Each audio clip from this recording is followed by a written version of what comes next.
नमस्कार, बहुत स्वागत आपका। मैं आपके साथ सचिन पाटिल। आप देख रहे हैं 24/7। वक्त है आधा दिन पूरी खबर का। शुरुआत करेंगे खबरों की। रायपुर से खबर है। रायपुर में प्रधानमंत्री नरेंद्र मोदी के स्वागत की तैयारियां तेज हो गई हैं। बता दें कि प्रधानमंत्री नरेंद्र मोदी 1 नवंबर को छत्तीसगढ़ के दौरे पर आ रहे हैं। पीएम मोदी के स्वागत के लिए शंकरनगर चौक समेत शहर के विभिन्न स्थानों पर आकर्षक होर्डिंग्स लगाई गई हैं। होर्डिंग्स में ऑपरेशन सिंदूर थीम दिखाई दे रही है, जिसमें प्रधानमंत्री नरेंद्र मोदी और मुख्यमंत्री विष्णुदेव साय की तस्वीरें शामिल हैं।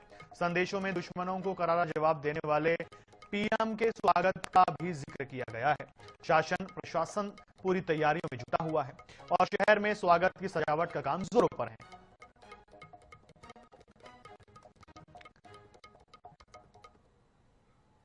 प्रधानमंत्री नरेंद्र मोदी 1 नवंबर को छत्तीसगढ़ के रजत जयंती समारोह का शुभारंभ करने राजधानी पहुंचेंगे। उनके स्वागत के लिए रायपुर से लेकर नवा रायपुर तक विभिन्न स्थानों पर होर्डिंग्स लगाए गए, पोस्टर लगाए गए, लेकिन राजधानी रायपुर के शंकर नगर चौक में ऑपरेशन सिंदूर की थीम पर जो होर्डिंग्स है वो लगाया गया। देखा जा सकता है कि दुश्मनों को मुंहतोड़ जवाब देने वाले ऑपरेशन सिंदूर का उस बात जिक्र है और यशस्वी प्रधानमंत्री नरेंद्र मोदी का छत्तीसगढ़ की पावन धरा पर स्वागत। इस तरह के जो पोस्टर है वो राजधानी रायपुर के और भी कई स्थानों पर लगाए गए, जिसपे प्रधानमंत्री नरेंद्र मोदी और मुख्यमंत्री विष्णुदेव साय की तस्वीर है। तो ये काफी चर्चित हो रही है। इसके साथ साथ जो प्रधानमंत्री नरेंद्र मोदी के अन्य कार्य है, जो केंद्र सरकार की अन्य योजना है, उसको भी प्रदर्शित करती हुई तस्वीरें जो है होर्डिंग्स लगाए गए। देखा जा सकता है कि आवास स्वीकृत प्रदेश में 23 लाख से ज्यादा जो पीएम आवास स्वीकृत किए गए उसका जिक्र है।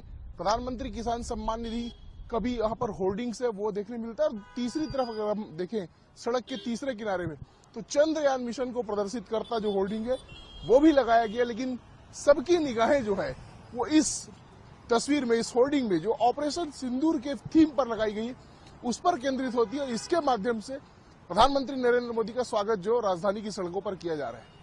कैमरामैन इकराम कुरैशी के साथ गौरव शर्मा, INS24/7 रायपुर। छत्तीसगढ़ के कांकेर में 21 नक्सलियों ने सरेंडर कर दिया। नक्सलियों ने 18 हथियार भी पुलिस को सौंपे। हिंसा का रास्ता छोड़ने वाले सभी नक्सलियों का जंगलवार कॉलेज में रेड कारपेट बिछाकर स्वागत किया गया।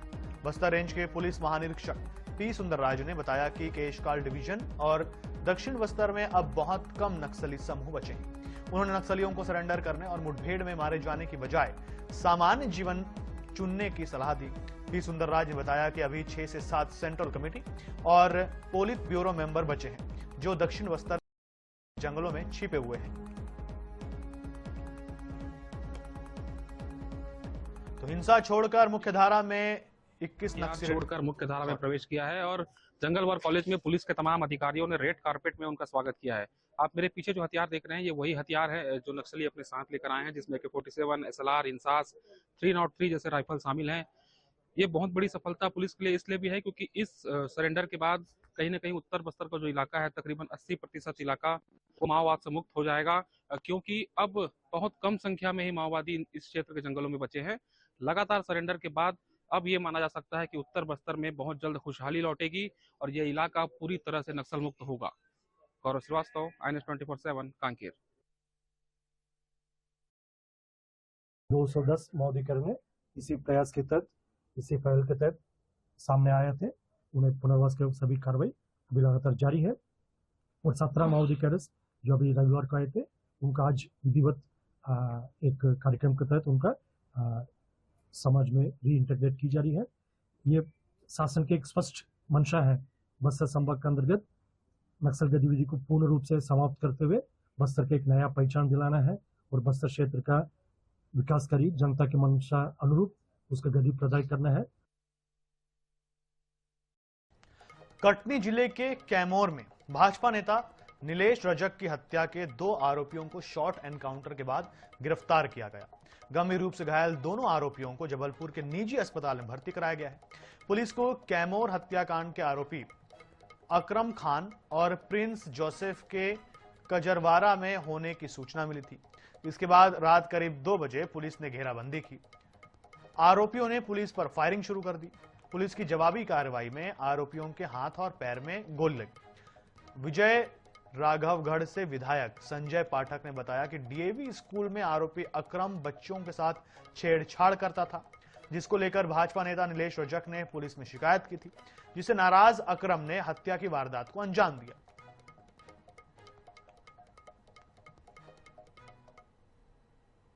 जहाँ पे एसीसी अडानी ग्रुप का सीमेंट प्लांट है, वहाँ पे डीएवी स्कूल है।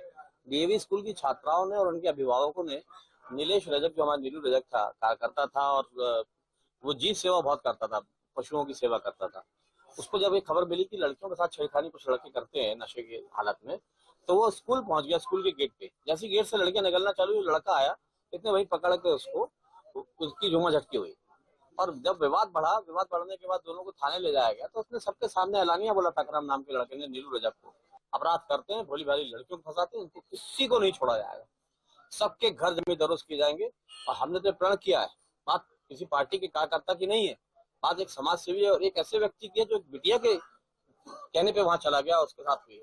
गाड़ी अंदर ले जाने को लेके और एक लड़के के साथ अभद्रा करने के बाद ये मना कर रहे थे, तो गार्ड ने मना किया था गाड़ी अंदर ले जाने के लिए। और कल ही घटना दिन में जब वो बच्ची को लेने जा रहे थे डीएवी स्कूल, तभी जाके उसने बीच बाजार में उनको बोली। मांग हमारी ये है कि उनके आरोपियों के घर गिरने चाहिए और जो उनका इलाज किया जा रहा है प्राइवेट हॉस्पिटल में, तो उसको रोका जाए। जो जिस तरह के सभी उनका इलाज किया जाता है सरकारी अस्पताल में, उनका वैसे इलाज किया जाए। पूरा पीड़ित परिवार है, क्योंकि उनके न रहने के बाद एकदम बेसहारा हो गया है। उनके बच्चों की जो पढ़ाई लिखाई का जिम्मा है वो सरकार को उठाना चाहिए। यहाँ की जो स्थानीय फैक्ट्रियाँ हैं, उनके परिवार में किसी एक व्यक्ति को नौकरी देना चाहिए, ताकि उनके परिवार का भी भरण पोषण बहुत शानदार तरीके से हो सके। धमतरी से बड़ी खबर आपको बताते हैं। नगर निगम के सामने कांग्रेस पार्षदों का प्रदर्शन। कांग्रेस पार्षद और नेता प्रतिपक्ष ने प्रदर्शन किया। खाली मटके लेकर निगम के सामने नारेबाजी की। शहर के 40 वार्डों में पेयजल संकट का मुद्दा उठाया। निगम पर जानबूझकर पानी सप्लाई में कटौती का आरोप भी लगाया। बड़ी खबर आपको बता रहे हैं, देखिए शहर के 40 वार्डों में पेयजल का जो संकट है उस मुद्दे को उठाया। जानबूझकर पानी सप्लाई में कटौती की बात कही। इसका विरोध किया कांग्रेस पार्षदों ने। उन्होंने कहा कि शहर के 40 वार्डों में पेयजल संकट है और यह सब जानबूझकर किया जा रहा है।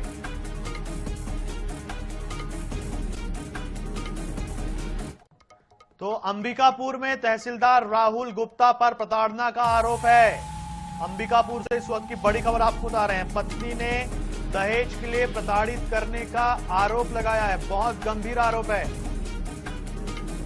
दहेज के लिए प्रताड़ित किया और गर्भपात कराया, ये बहुत बड़ा आरोप पीड़िता का। तहसीलदार राहुल गुप्ता ने दहेज में 1 करोड़ रुपए मांगे, ये भी दावा किया गया है पीड़िता के द्वारा।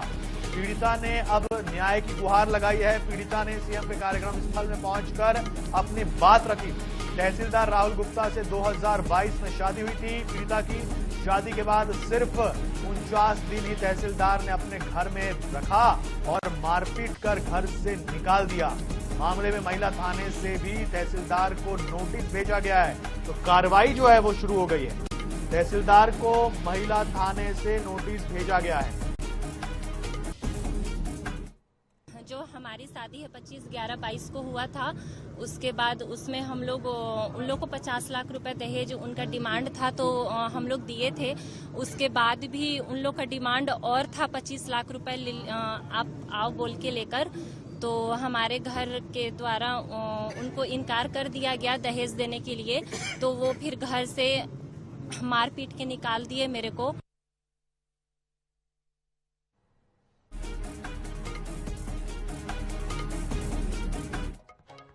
धार में यातायात पुलिस ने तेज आवाज वाले मॉडिफाइड साइलेंसर्स पर बड़ी कार्रवाई की। पुलिस ने 15 बुलेट वाहनों से जब्त साइलेंसर पर रोड रोलर चलाकर उन्हें नष्ट कर दिया। इस दौरान 100 से अधिक वाहनों की चेकिंग की गई, जिसमें 25 बुलेट मालिकों से करीब 30,000 रुपए का जुर्माना वसूला गया। पूरे मामले में पुलिस का कहना है कि लगातार शिकायतों के बाद यह कार्रवाई की गई है। पुलिस ने बाइकर से नियमों का पालन करने की अपील की।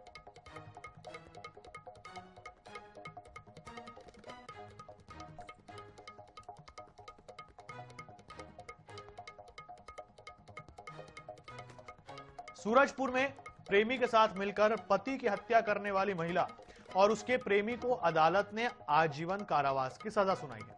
दरअसल जिले के कोतवाली थाना क्षेत्र के नमदगिरी गांव में प्रेमी के साथ संबंध की जानकारी पति को होने पर पत्नी ने प्रेमी के साथ मिलकर साजिश रची थी। इस मामले में तृतीय अपर नत्र न्यायाधीश डायमंड कुमार गिलहरे ने प्रेमी जोड़े को दोषी पाया और आजीवन कारावास के साथ 10-10 हजार रुपए अर्थदंड की सजा सुनाई है।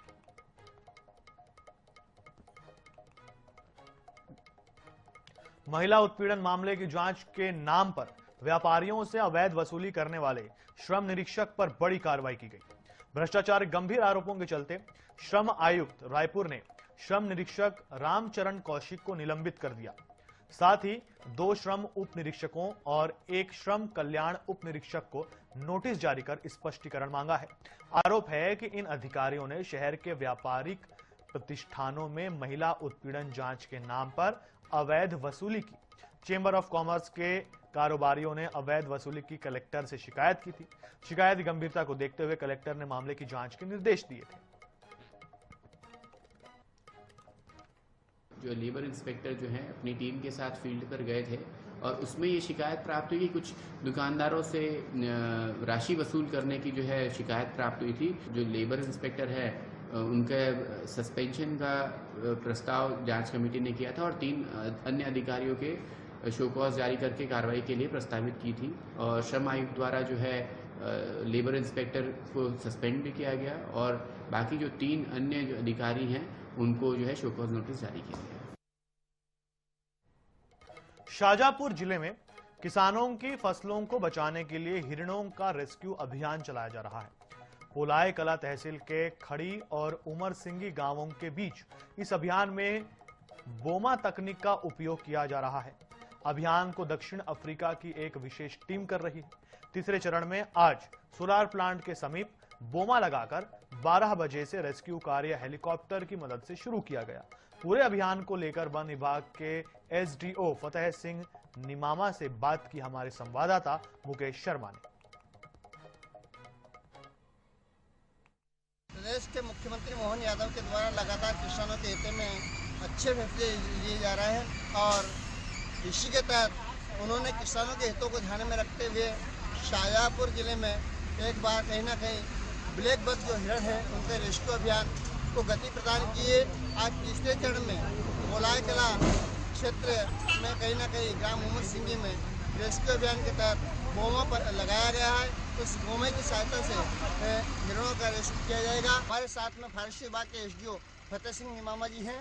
उनसे जानेंगे कि किस प्रकार से यह रेस्क्यू अभियान को गति प्रदान करेंगे और किस प्रकार से किसानों के हितों में जो मध्य प्रदेश शासन के द्वारा फैसला लिया गया है उसके तहत सर क्या फायदा रहेगा जो आप हिरणों का रेस्क्यू किया जा रहा है।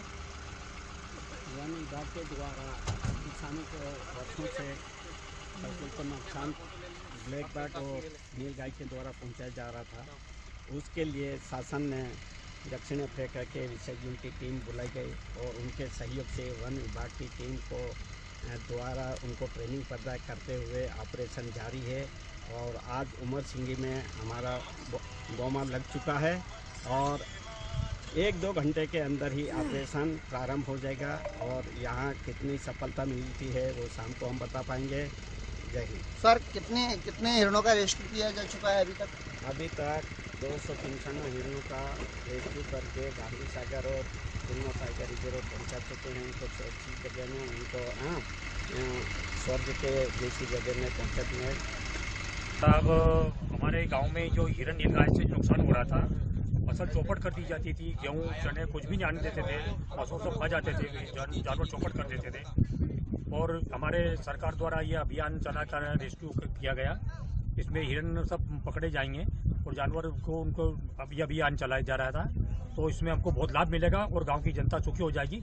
और नहीं तो हमारी फसलों में रात दिन वहीं खेत में रहना पड़ता था, पर अब कोई बात की दिक्कत नहीं आएगी। हमारे मुख्यमंत्री जी का धन्यवाद और हमारे विधायक महोदय का धन्यवाद, तो उन्होंने ऐसा अभियान चलाकर हमारे खेती को मजबूत किया।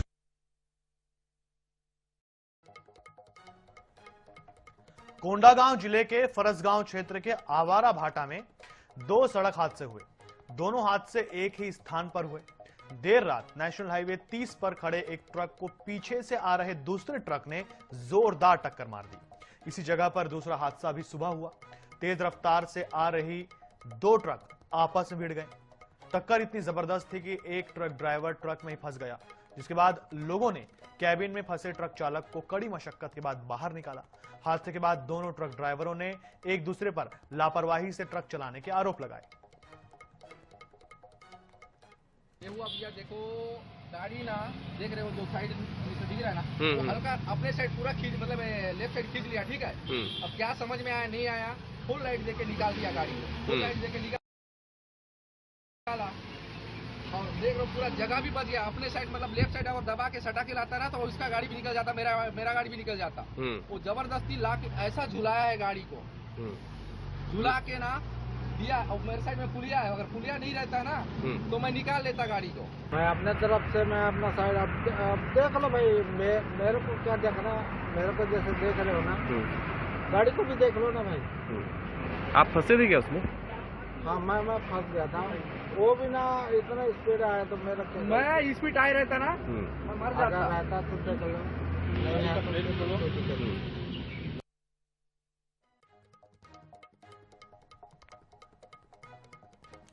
उज्जैन में 2028 में सिंहस्थ कुंभ को लेकर अभी से तैयारियां चल रही हैं। इसी सिलसिले में पश्चिम रेलवे रतलाम मंडल के DRM अश्विन कुमार विशेष सेलून से मंगलवार को उज्जैन पहुंचे और स्थानीय प्रशासनिक अधिकारियों को साथ लेकर निर्माण कार्यों का निरीक्षण कर समीक्षा की। इस दौरान उन्होंने सैटेलाइट रेलवे स्टेशन का निरीक्षण कर तैयारियों का जायजा लिया और जरूरी दिशा निर्देश दिए। सिंहस्थ कुंभ में 30 करोड़ से अधिक श्रद्धालुओं के आने की संभावना है। रेलवे ने इस दौरान 120 विशेष ट्रेन चलाने की योजना बनाई है। पुलिस के सीनियर ऑफिसर्स, ADG साहब, PIG साहब, SP साहब भी रहे, महिला अधिकारी जी और जिला प्रशासन की पूरी टीम और हमारे निर्माण कार्यों के सभी सामान के साथ भ्रमण किया गया। उद्देश्य ये है कि सिंहस्थ 2028 के मद्देनजर जो हमारी तैयारियां हैं, रेलवे एक इम्पोर्टेंट माध्यम रहेगा कि जो हमारे श्रद्धालु आएंगे रेलवे से ही आएंगे और जब वो प्लेटफॉर्म पे आएंगे तो किस तरीके से प्लेटफॉर्म से उनको हम लोग घाट पे लेके जाएंगे, महाकाल भगवान के मंदिर लेकर जाएंगे, वो प्लानिंग हमारी चल रही है। जो स्टेट गवर्नमेंट की फैसिलिटीज़ हैं उनका पूरा तारतम्य ठीक से रहे और जहाँ भी हमको होल्डिंग एरिया की ज़रूरत है, हमको लोगों को स्टेशन पर लाने के लिए इंफ्रास्ट्रक्चर की ज़रूरत है, जहाँ रेलवे को लैंड की ज़रूरत है या किसी स्टेशन को हमको और डेवलप करने की ज़रूरत है, किस तरह से हम लोगों को लाएंगे, ले जाएंगे, वो सब चीज़ें डिस्कस हुई। धार में आशा उषा और पर्यवेक्षक कार्यकर्ताओं ने अपनी मांगों को लेकर कलेक्ट्रेट पर प्रदर्शन किया। कलेक्टर के नहीं मिलने पर महिलाएं कार्यालय के बाहर धरने पर बैठ गईं और नारेबाजी करने लगी। करीब 1.5 घंटे बाद कलेक्टर प्रदर्शनकारियों के पास पहुंचे, कार्यकर्ताओं की बात सुनी और मुख्यमंत्री के नाम ज्ञापन लिया। महिलाओं ने 3 माह से रुके भुगतान और मानदेय वृद्धि सहित 6 सूत्री मांगे रखी और चेतावनी दी कि माने यदि नहीं मानी गई तो प्रदेश भर में आंदोलन किया जाएगा।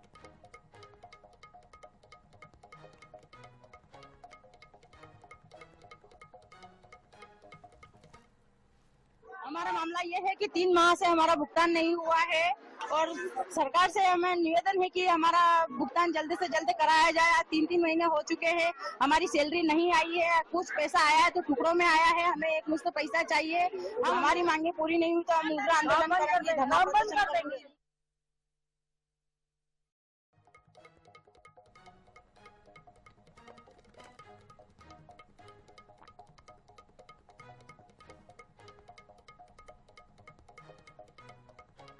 तो इस बुलेटिन में फिलहाल इतना ही। देश दुनिया से जुड़े रहने के लिए देखते रहिए आना 24/7। नमस्कार।